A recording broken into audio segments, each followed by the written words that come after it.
আজকে আমি একটা মাছের ডিমের রেসিপি নিয়ে আসছি। এটা রুই মাছের ডিম। এটাতে আজকে আমি একটা এটাকে রান্না করব এই আর কি। এখানে আমি পানি বসিয়ে দিয়েছি, পানিটা একটু গরম হয়ে গেছে, উতরে গেছে। এখন আমি এটা দিয়ে দিব ডিমটা। ডিমটাকে একটু সিদ্ধ করে নেব। এই মাছের ডিমটা অনেকভাবে খাওয়া যায়, এক একজন এক এক রকমভাবে রান্না করে। তা আমি যেভাবে করি সেটা আজকে আমি একটু আপনাদের সাথে শেয়ার করব এই আর কি। তো এটা ডিমটা হোক, একটু উতরানোর পরে আমি উঠিয়ে ফেলবো। বেশি সিদ্ধ করলে আবার এটা শক্ত হয়ে যাবে, একটু নরম থাকতে উঠিয়ে ফেলবো। ডিমটা সিদ্ধ হয়ে গেছে, এখন আমি এটাকে নামিয়ে ফেলবো, বেশি শক্ত করব না। এভাবে একটু সেঁকে নিব, ঠান্ডা করে তারপর এটাকে আমি চটকে নিব। এই যে ডিমটাকে আমি ঠান্ডা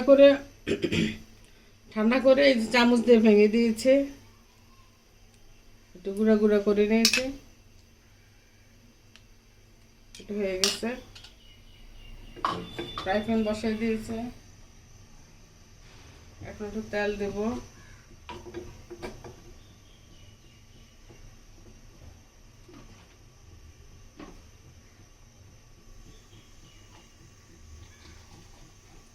তেলটা গরম হয়ে গেছে, এখন আমি পেঁয়াজ দিয়ে দিচ্ছি।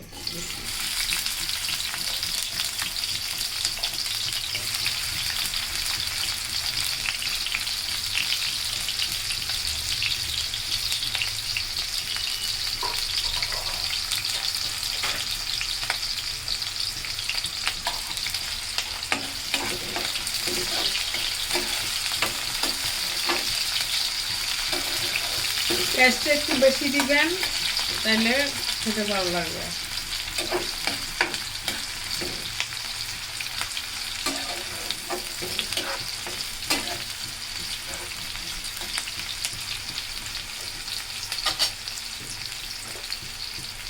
মাছের সাথে তো আমরা সাধারণত গরম মশলা খাই না আমি, কিন্তু মাছের ডিমের সাথে একটু গরম মশলা দিলে অনেক মজা লাগে, তা আমি দিচ্ছি। আপনার ভালো লাগলে আপনি দিবেন, নাহলে ভাত দিবেন।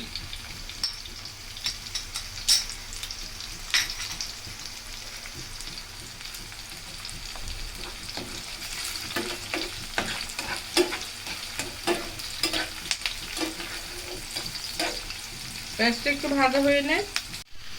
পেঁয়াজটা হয়ে গেছে, যতটুকু ভাজা দরকার আর লাগবে না ভাজা। একটু এখানে আদা রসুন পেঁয়াজ বাটা আছে,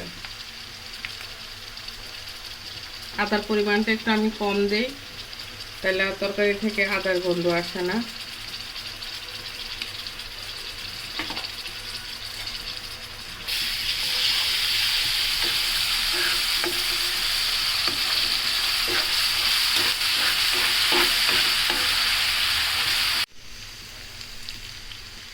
আমার পেঁয়াজ রসুনটা ভাজা হয়ে গেছে, এখন আমি লবণ দিব, স্বাদ মতন লবণ। তারপরে একটু হলুদ, হলুদ মরিচ বেশি দিলে ভালো লাগবে না, একটু হলুদ দিলাম, একটু মরিচের গুঁড়া দিলাম,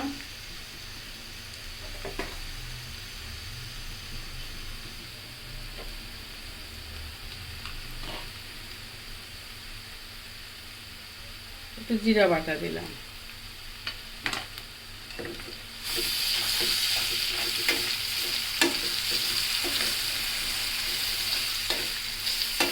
এখানে ঝাল হলুদ মরিচ সব একটু পরিমাণ মতন দিতে হবে, বেশি দিলে মাছের স্বাদটা থাকবে না, ডিমের স্বাদটা।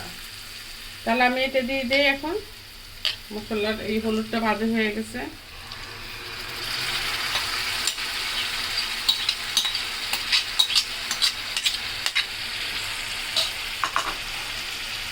সাথে একটু ফ্রোজেন টমেটো দিয়ে দিচ্ছি।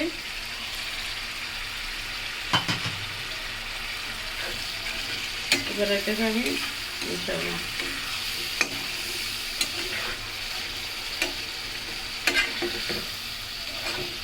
আপনি যখন এই ডিমটা রান্না করবেন তখন আপনার পেঁয়াজের চেয়ে মাছের ডিমের চেয়ে পেঁয়াজটা বেশি দিবেন, তাহলে এটা রান্না করলে খেতে ভালো লাগবে বেশি।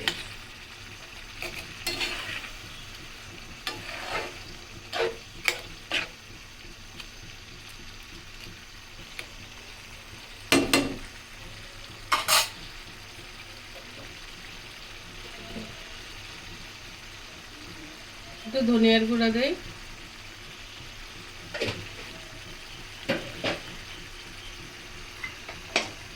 কাঁচামরিচ,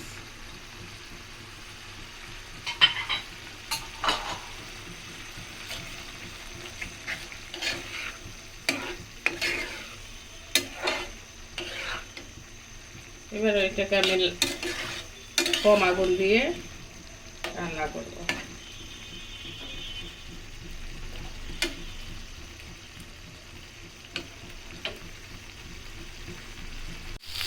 এই যে আমার ডিমটা রান্না শেষের দিকে, একটু তেল বেশি দিতে হবে, একটু পেঁয়াজ বেশি দিতে হবে। আর ডিমটা মানে একটু অল্প, বেশি অনেকগুলো রান্না করলে ভালো লাগে না, একটু অল্প রান্না করলে ভালো লাগে।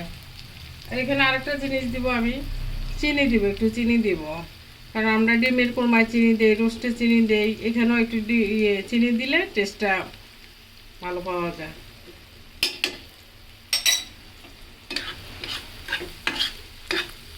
এটা খাওয়ার সময় আপনি বুঝবেন না যে এখানে আমি একটু চিনি দিয়েছি। আর আপনার কাছে যদি ধনিয়া পাতা থাকে, একটু ধনিয়া পাতা দিবেন।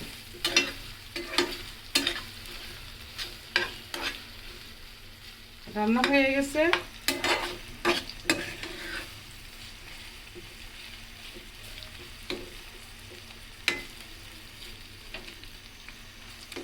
টমেটো দিবেন, তাহলে খেতে ভালো লাগবে। আস্ত টমেটো দিলে আপনি গালিয়ে ফেলবেন সেটাকে পেঁয়াজের সাথে। যখন পেঁয়াজটা ভাজবেন তখন টমেটো দিয়ে দিবেন, তখন গলে যাবে টমেটো। তাহলে রান্না শেষ এটা। তাহলে আর কি আপুরা, আপনারা এইভাবে রান্না করে খাবেন, একদিন খেয়ে দেখবেন কেমন লাগে আমার সিস্টেমে। ঠিক আছে, আল্লাহ হাফেজ, ভালো থাকেন, সুস্থ থাকেন, আসসালামু আলাইকুম।